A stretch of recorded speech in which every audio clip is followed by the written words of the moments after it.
देखिए income tax की return जो है वो स्टार्ट हो चुकी है। इनकम टैक्स के फॉर्म भी जो है हमारे पोर्टल पर लाइव हो चुके हैं। अभी हम अपनी जो फाइलिंग है इनकम टैक्स की रिटर्न्स की वो कर सकते हैं। लेकिन देखिए आईटीआर फाइल करवाने से पहले ना हमें कुछ बातों के बारे में ध्यान रखना होता है। तो आज की वीडियो में हम इसी बारे में डिस्कस करेंगे। नमस्कार, मेरा नाम है एडवोकेट सौरभदीप सिंह और आज की वीडियो में हम डिस्कस करने जा रहे हैं कि आईटीआर फाइल करने से पहले हमें किन चीजों का ध्यान रखना है। तो देखिए काफी सारी चीजें होती हैं जिन्हें हमें आईटीआर फाइल करने से पहले ध्यान रखना जरूरी होता है, उन्हें चेक करनी भी जरूरी होती है। अगर हम इन चीज़ों को अवॉइड कर देंगे, इन पर ध्यान नहीं देंगे ना, तो देखिए हमारी रिटर्न भी जो है वो डिफेक्टिव हो सकती है। हमें इनकम टैक्स का देखिए नोटिस भी आ सकता है। तो देखिए हमें इनकम टैक्स का नोटिस ना आए या हमारी इनकम टैक्स की रिटर्न डिफेक्टिव ना हो, तो इन बातों के बारे में हमने जरूर ध्यान रखना है। तो देरी ना करते हो, हम आगे बढ़ते हैं। तो चलिए शुरू करते हैं।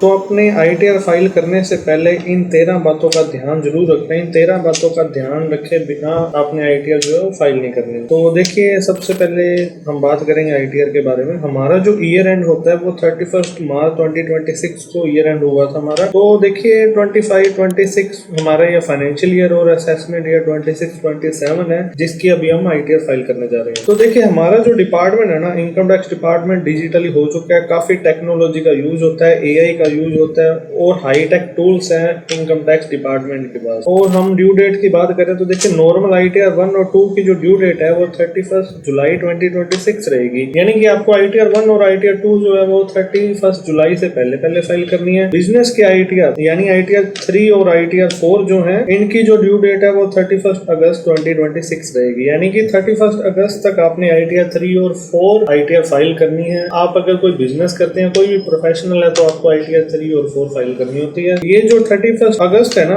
ये नॉन ऑडिट के केस में है आपकी ड्यू डेट। अगर आप टैक्स ऑडिट करवाते हैं, आपके ऊपर टैक्स ऑडिट एप्लीकेबल है, तो आपको 30 सितंबर से पहले ना अपनी जो ऑडिट है वो करवा लेनी है। और जो आईटीआर की ड्यू डेट रहेगी ऑडिट के केस में वो 31 अक्टूबर रहेगी। यानी कि नॉन ऑडिट के केस में तो 31 अगस्त और ऑडिट के केस में 31 अक्टूबर तक आपको अपनी जो आईटीआर है वो फाइल करनी है। अगर आप बिलेटेड आईटीआर फाइल करते हैं, यानी कि आप आईटीआर बनने में देरी कर देते हैं, तो आप बिलेटेड रिटर्न यानी कि पेनल्टी के साथ आप आईटीआर फाइल कर सकते हो, जिसकी ड्यू डेट रहेगी 31 दिसंबर। रिवाइज आईटीआर फाइल करने की ड्यू डेट जो है वो 31 मार्च रहेगी। पहले ये ड्यू डेट जो थी रिवाइज की भी 31 दिसंबर ही होती थी, लेकिन लास्ट जो बजट था हमारा 2026 का, उसके अंदर जो रिवाइज की ड्यू डेट थी ना वो चेंज कर दी थी, उसे बढ़ाकर 31 मार्च कर दिया गया। तो 31 मार्च 2027 तक आप रिटर्न जो है रिवाइज भी करवा सकते हैं। अपडेटेड रिटर्न यानी आईटीआर यू, अगर आप आईटीआर यू फाइल करना चाहते हैं असेसमेंट ईयर 26-27 की, तो आप 31 मार्च 2031 तक फाइल करवा सकते हो। देखिए सबसे पहले ना आपको रजिस्ट्रेशन करवाना होगा। इनकम टैक्स के पोर्टल पर आपको रजिस्ट्रेशन करना होगा। रजिस्ट्रेशन के बारे में हम ऑलरेडी वीडियो जो अपलोड कर चुके हैं हमारे चैनल पर, तो आप वीडियो देख सकते हैं। डिस्क्रिप्शन में आपको लिंक मिल जाएगा कि आपने अपना जो आधार कार्ड पैन कार्ड है ना वो कैसे रजिस्टर्ड करना है। आप देखिए आधार कार्ड और पैन कार्ड की आपको जरूरत पड़ेगी रजिस्ट्रेशन करवाने के लिए। अगर ऑलरेडी रजिस्टर्ड है तो आप अपना पासवर्ड भूल चुके हैं तो उसे चेंज भी कर सकते हो। और रजिस्ट्रेशन करने के बाद देखिए आपको सबसे पहले अपना बैंक अकाउंट जो वो ऐड करना है। बैंक अकाउंट आपने वैलिडेट करना है। जितने भी अकाउंट है वो सारे अकाउंट आपने ऐड करने हैं, ताकि आपके रिफंड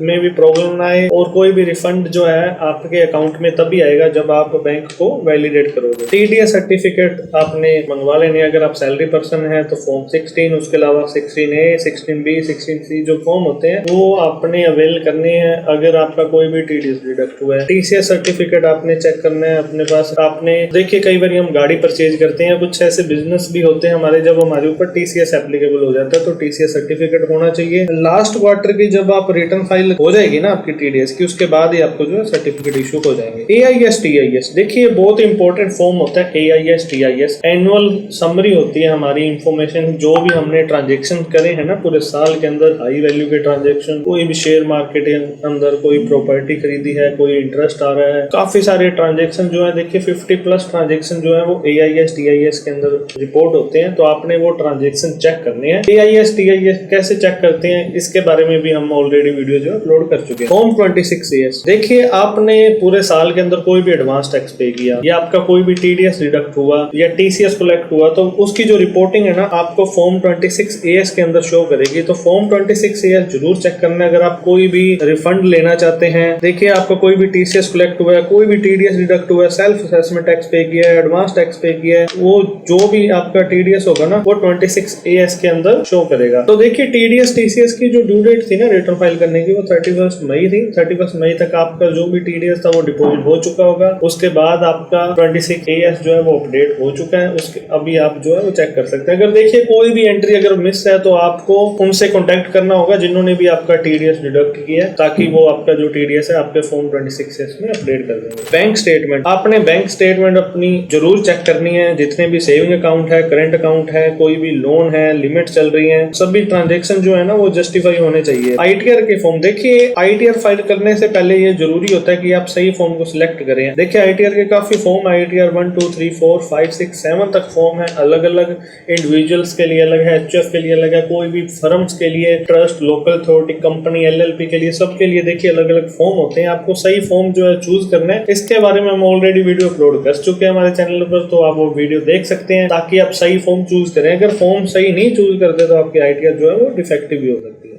डिडक्शंस एंड एग्जम्पशन, देखिए आप ओल्ड टैक्स रिजीम में अगर रिटर्न फाइल करते हैं ना तो 80C से 80U तक जो है आप एग्जम्पशंस ले सकते हैं, HRA के एग्जम्पशन ले सकते हैं। एग्जम्पशन लेने के लिए देखिए आपके पास प्रॉपर प्रूफ होने चाहिए, डॉक्यूमेंट होने चाहिए। तो ITR फाइल करने से पहले आप ये भी कंपेयर कर लीजिएगा न्यू वर्सेस ओल्ड रिजीम में कि आपका टैक्स में बेनिफिट कहाँ ज्यादा हो रहा है, तो उस हिसाब से आप अपनी रिजीम में ITR फाइल कीजिएगा। देखिए न्यू रिजीम जो है हमारी डिफॉल्ट रिजीम है। अगर आप ओल्ड रिजीम में ITR फाइल करवाना चाहते हैं ना तो ड्यू डेट जो भी है हमारी 31 जुलाई तक आपको जो है ओल्ड रिजीम का टाइम मिलेगा रिटर्न फाइल करने का। ड्यू डेट के बाद आप ओल्ड रिजीम में फाइल नहीं कर सकते क्योंकि न्यू रिजीम हमारी डिफॉल्ट रिजीम है। उसके बाद आप न्यू रिजीम में ITR फाइल कर सकते हो। फेक रिफंड, देखिए आपने कभी भी इनकम टैक्स की रिटर्न फाइल करते टाइम कोई भी फेक क्लेम या फेक डिडक्शन जो है ना किसी भी एग्जम्पशन नहीं लेनी है। काफी लोग क्या करते हैं, फेक डिडक्शन दिखा देते हैं या फेक डोनेशन की स्लिप्स लगा देते हैं, तो ऐसा ना कीजिए। काफी सारे लोगों टैक्स, तो देखिए काफी सारे टैक्स पेयर के पास ना इनकम टैक्स डिपार्टमेंट ने नोटिस भेजे हैं। इनकम टैक्स डिपार्टमेंट जो है वो स्ट्रिक्ट हो चुका है, तो आप लीगल रहिए, लॉयल रहिए डिपार्टमेंट के साथ। ITR फाइल करते टाइम आपने ये ट्रांजेक्शन जरूर इंक्लूड करने हैं, share market, crypto, gaming, lottery, gambling जैसे कोई भी अगर आपने ट्रांजेक्शन किए हैं ना तो अपने इनकम टैक्स की रिटर्न में उसे जरूर इंक्लूड करना है। आप